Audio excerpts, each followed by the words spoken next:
8 weeks ago, I decided I wasn't going to reinvent myself, but I was going to try something new. 8 tiny new habits.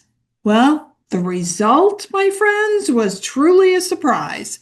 It was enough to make me realize that this next chapter doesn't require a complete overhaul. It just requires momentum. Hello, my friends. I'm Sharri Harmel, and this is your next chapter where we create lives that feel intentional, grounded, and deeply our own, especially now that we're in midlife. Well, let's take a deeper dive into how embracing tiny habits can change your life. First, start easy. Make that first tiny habit so simple that it is almost effortless to add it to your daily life. My first tiny habit was 10 to 15 minutes of red light on my face every single day. And truly, committing to every day made me consistent. If I had said every other day or every third day, trust me, I would have found my way out of it. If I said I was going to do it every single day, I was actually very, very consistent. The next week, I added walking 10 minutes a day, and I started this tiny habit really committed, and it worked out great. But then I had a snowstorm in Boston, and then I had a subsequent trip to Minneapolis when my daughter and all of her 6 children got sick. So I hit a wall on this one. I'm going to tell you more about it later. Don't worry though, because I found my surprise replacement actually in tiny habit number 8. The next tiny habit was reading 30 minutes a day. Now, this was a sneaky habit with more than one benefit. I committed to reading a real book, a real book. 30 minutes a day. Online didn't count. I kind of set those rules for myself. Now, we all love YouTube videos. Here we are on YouTube, right? Love them. I've fallen asleep to YouTube so many nights. But as we all know, if we just kind of zone out rather than we're learning something, and it might be streaming, it might be just the television set or whatever it is, it might be something that you don't have to focus on, and so consequently it's brain numbing. So this tiny habit had two benefits. I entered another life through my books, my many books, but also I was providing better brain health. Now, skincare came next. I really committed to doing all of my face products and my face fitness program, as well as doing some masks and some extra things, every single day. Whether, face fitness and the skincare routine was every day, the masks were weekly. Then my next tiny habit was taking supplements every day. Good supplements. Now, I got to backtrack a little bit because a few weeks ago, I gave up candy. I'm a candy addict, truly. I learned that taking vitamin C, for example, is worthless if you counter it with binging on sugar. Now, we all know sugar is bad for our skin and our health and certainly our immune system, but I had some idea that if I took supplements, it would all even out. I could eat candy, take supplements, and I'd be healthy. Well, after one horrible cold after another, and then a bout of influenza A, which hit this past year in the United States, I realized that I had been delusional. I'm a slow learner. So, no sugar, and then this new tiny habit of taking my supplements every day, not just when I felt sick. And I'm happy to report that on my last visit to Minnesota, my daughter and 3 of her 6 kids got the flu. Yes, it was the gross kind. I was at her house through it all. I might have looked a little bit like I had a hazmat suit on because I masked up and I put on gloves, but I was taking care of the sick kids and my daughter.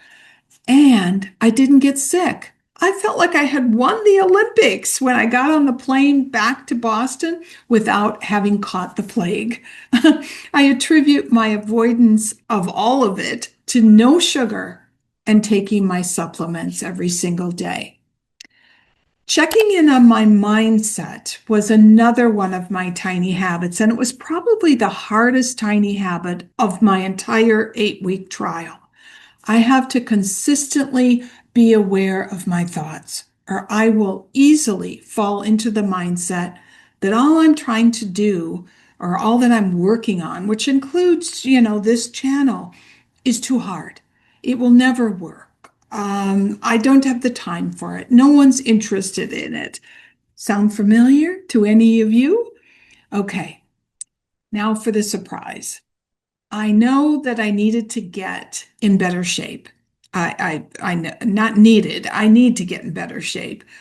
Walking 10 minutes a day was good for my mindset, but as I shared earlier, when the snowstorm hit, or when chaos happened, or when I traveled, it wasn't enough for me to get fit. Now, I contemplated a gym. I looked at gyms, but I have to be honest, I hate gyms. I hate the sounds, I hate the smells, I hate the boredom, I hate the classes. People say take a class. There's nothing I hate more than a person in the front of the room, and of course I'm in the back, who's yelling through a microphone what it is that I'm supposed to be doing. It's not me. It's not for me. Some of you may love it. It just doesn't work for me. So have I joined gyms in the past? Absolutely. I start out totally committed and then I quickly find every excuse in the book to not go. So back to YouTube. I was scrolling on YouTube and I began to watch several YouTubers who use the rebounder for fitness. One was especially helpful. I think it's called Pausing Time. I will make sure to put it below.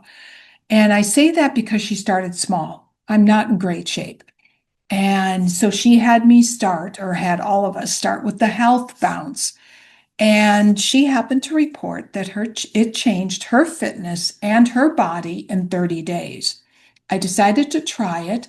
And so I went and ordered a rebounder on Amazon. Now, I looked at the box it came in for several days. It was like, okay, whatever. Finally, it was time for me to add my next tiny habit to my Substack account. And I thought, oh my God, I have to open the box and put it together. It was easy. It was super easy. I'm amazed. And I love it. I only do the health bounce right now. So I'm not doing any kind of crazy workout on the rebounder. I'm well over 60, knocking the door on 70, and I have to be careful, as many of you do too. So I do the health bounce right now, and then I gradually have worked into kind of moving my core just to see if I can get that going. But I've ordered barefoot shoes. So that tells me I'm committed. I do it every other day for 10 minutes. And ladies, I have to share, I sweat when I do it. My legs are tired when I get off, and I feel different.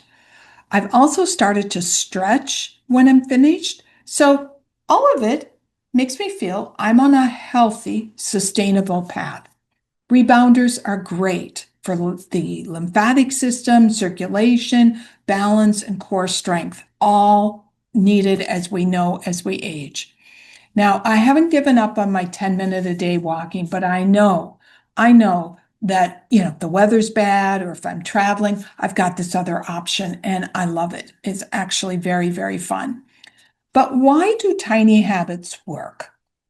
They work because they're small enough to bypass resistance. I shared with you so many examples of my resistance.